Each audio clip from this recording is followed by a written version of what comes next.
Assalamualaikum warahmatullahi wabarakatuh.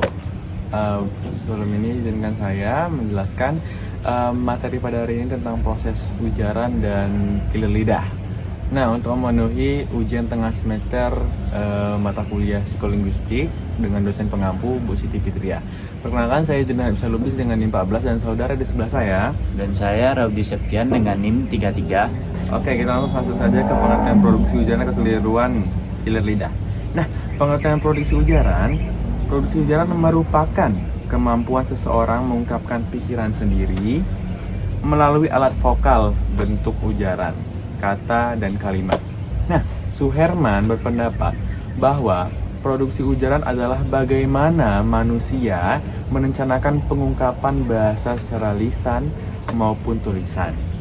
Dapat disimpulkan bahwa produksi ujaran merupakan proses penghasilan ujaran. Pada saat pengucapan suatu kata atau kalimat memerlukan perencanaan mental yang rinci dari wacana sampai pelaksanaan artikulasi. Nah, dalam proses produksi ujaran tidak hanya memerlukan proses psikolinguistik untuk meramu unsur-unsur yang akan diucapkan dalam urutan yang wajar, tetapi juga koordinasi dengan neurobiologi. Ujaran dilakukan oleh manusia melibatkan banyak organ tubuh dan melakukan banyak proses sebelum ujaran diujarkan. Selanjutnya kiler lidah yang akan dijelaskan Bang Rabi. Oke, untuk materi selanjutnya yaitu kilir lidah. Pengertian kilir lidah adalah suatu fenomena dalam produksi ujaran di mana pembicara terkilir lidahnya sehingga kata-kata yang diproduksi bukanlah kata yang dimaksudkan. Kekeliruan ini muncul karena pembicara tidak memproduksi kata yang sebenarnya ia kehendaki, di mana hal yang terjadi malah memproduksi kata lain, atau ia memindahkan bunyi ataupun mengurutkan kata secara keliru. Oke, kekeliruan bicara, kiler lidah ada dua macam kiler lidah ya Bang ya. Ada kekeliruan seleksi kiler lidah, yaitu yang muncul disebabkan oleh seleksi yang keliru. Ada juga kekeliruan assembling. Bentuk kekeliruan itu kata-kata yang dipilih sudah benar, tetapi assemblingnya keliru. Transposisi salah satu bentuk kekeliruan ini akibat dari transposisi itu memindahkan kata dari suatu posisi ke posisi yang lain. Nah, yang pertama itu apa Bang? Jenisnya Bang? Kekeliruan seleksi itu apa aja sih? Ada seleksi semantik, yaitu Freudian slip. Misalnya salah memanggil nama anak. Nah, contohnya seperti aku misalnya manggil Anton, tapi namanya sebenarnya Anthony gitu. Nah, dan juga yang kedua malapropisme, yaitu salah ucap biar terlihat keren. Contohnya anjir, anjay, wih, bro, broman, Selanjutnya ada campur kata, yaitu blends, gabungan di sana, di situ menjadi di sinu.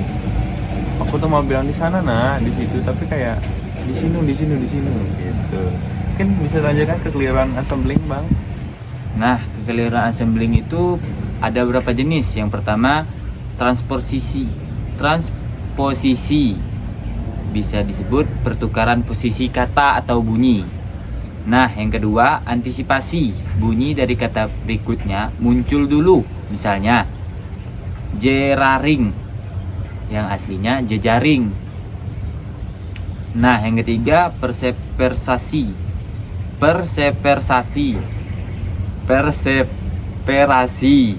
Bunyi sebelumnya terbawa. Nah, itu tadi salah satu kekeliruan, guys. Teman-teman.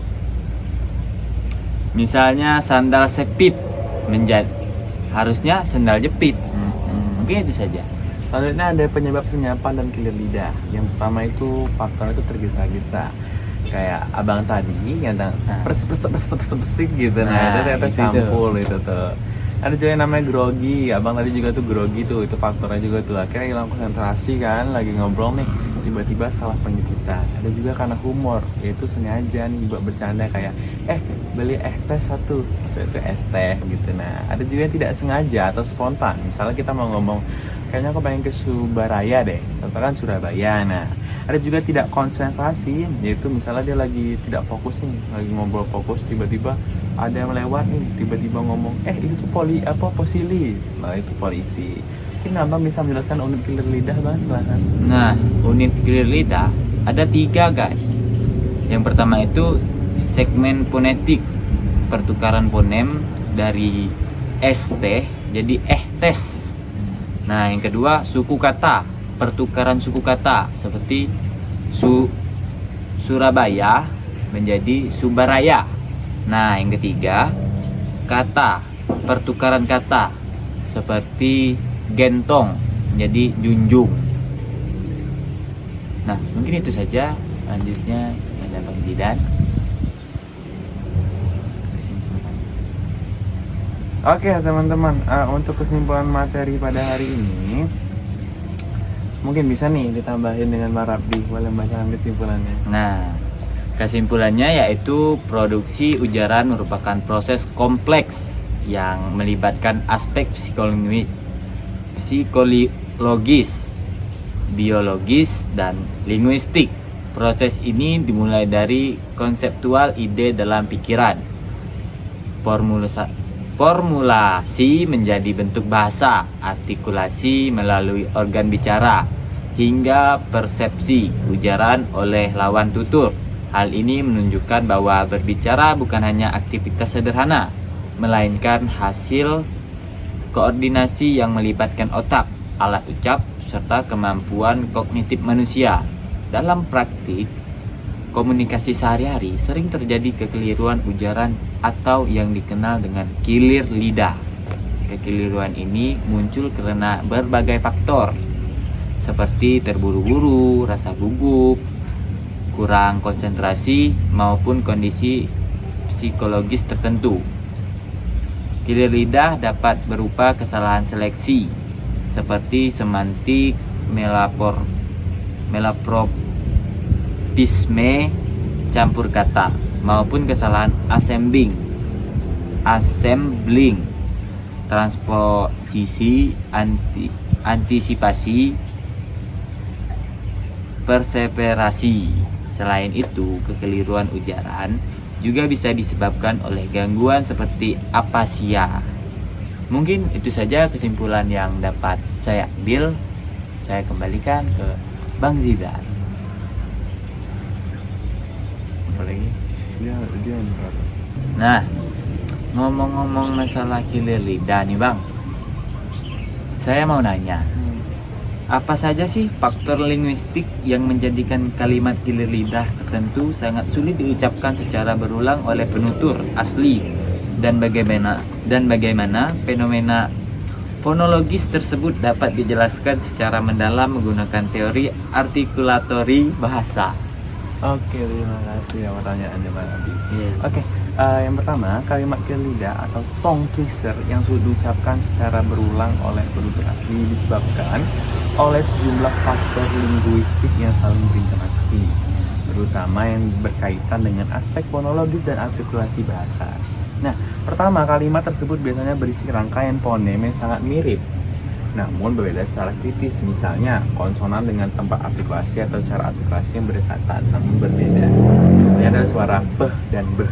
Yang keduanya bilabial, tetapi satu beda suara voice dan yang lain tidak voiceless. Ketika rangkaian fonem serupa ini disusun berdampingan dengan cepat, sistem artikulasi dipaksa untuk bergerak cepat dan berganti tempat produksi dengan presisi tinggi. Nah, faktor keduanya adalah fenomena pengaruh persepsi auditory terhadap produksi bicara. Ketika fonem yang berdekatan terdengar sangat mirip, otak mengalami kesulitan dalam penyanding ulang produksi sehingga terjadi gangguan fokus motorik bicara. Teori artikulatori memandang produksi bahasa sebagai hasil koordinasi otot-otot artikulatori dalam menghasilkan bunyi. Kalimat kilir lidah karena mengandung penggantian fonem yang cepat dan kompleks, menuntut kemampuan motorik halus yang tinggi dari lidah, bibir, dan pita suara. Ketika ritme dari urutan ini terganggu, terjadi kesalahan artikulasi seperti penggantian penghilangan atau tambahan suara. Nah, mungkin itu aja dari saya. Oh, berarti Bang, dapat disimpulkan bahwa kalimat kilir lidah yang paling sulit secara teknis berasal dari kombinasi pergantian fitur fonem, dinamika, sinergi otot, artikulatori, serta batas-batas kapasitas kognitif dalam pengkodean suara berulang yang sangat mirip. Iya, benar sekali. Apa ada pertanyaan lagi nih Bang Rabdi kalau boleh tahu? Mungkin abang dulu bertanya. Oke, nah dari saya nih simpel aja sih Bang. Dari tadi kita ngomongin apa nih soal psikolinguistik killer lidah. Saya mau nanya nih, apa sih yang dimaksud dengan killer lidah dalam psikolinguistik nih? Iya. Kalau menurut saya, killer lidah atau slip of the tongue adalah kesalahan berbahasa yang terjadi secara tidak sengaja saat seseorang berbicara. Kesalahan ini muncul karena gangguan dalam proses produksi ujaran di otak, bukan karena kurangnya pengetahuan bahasa. Contohnya, ketika seseorang ingin mengatakan kursi kayu, tetapi justru mengucapkan kuyu si karu. Fonem ini membantu peneliti psikolinguistik memahami bagaimana otak manusia merencanakan dan memproduksi ujaran. Mungkin itu saja, Bang. Ngerti. Saya boleh nanya nih satu lagi nih. Apa sih maksudnya bagaimana tahapan proses ujaran menurut psikolinguistik? Ini, Bang, menurut level 1989, proses ujaran terjadi dari 3 tahap utama. Yang pertama, konseptualisasi. Pembicara merencanakan apa yang ingin disampaikan. Nah, yang kedua, formulasi. Ide diubah menjadi struktur bahasa, pemilihan kata, tata bahasa, dan bunyi. Nah, yang ketiga, artikulasi. Hasil formulasi diubah menjadi gerakan otot yang menghasilkan suara atau ujaran. Gangguan di salah satu tahap ini bisa menyebabkan terjadinya killer lidah. Mungkin itu saja, Bang. Ini pertanyaan terakhir deh untuk Abang Rabdi. Nah, apa tuh? Mengapa sih killer lidah dianggap penting dalam kajian psikolinguistik? Nah, killer lidah dianggap penting karena memberikan bukti nyata tentang bagaimana otak bekerja dalam menghasilkan ujaran. Melalui analisis kesalahan seperti ini, para ahli dapat mengetahui cara otak memilih kata, menyusun struktur kalimat, dan mengontrol organ bicara. Dengan kata lain, killer lidah membuka jendela untuk memahami mekanisme kognitif di balik kemampuan berbahasa manusia, Bang. Dapat dimengerti ya Bang ya. Mudah sekali ya tentang materi killer lidah dan juga psikolinguistik ini. Mungkin Abang apakah ada pertanyaan? Cukup? Nah, kalau menurut saya sih cukup ya. Cukup ya, cukup. Terima kasih ya Bang ya. Oke teman-teman semuanya, terima kasih telah menonton video kami. Saya tidak bisa lebih dengan NIM 14. Saya Robby Septian dengan NIM 33. Inilah tugas kami ujian tengah semester untuk memenuhi UTS dari mata kuliah psikolinguistik yang dosen pengampunya Ibu Siti Fitria. Wassalamualaikum warahmatullahi wabarakatuh. Sampai jumpa.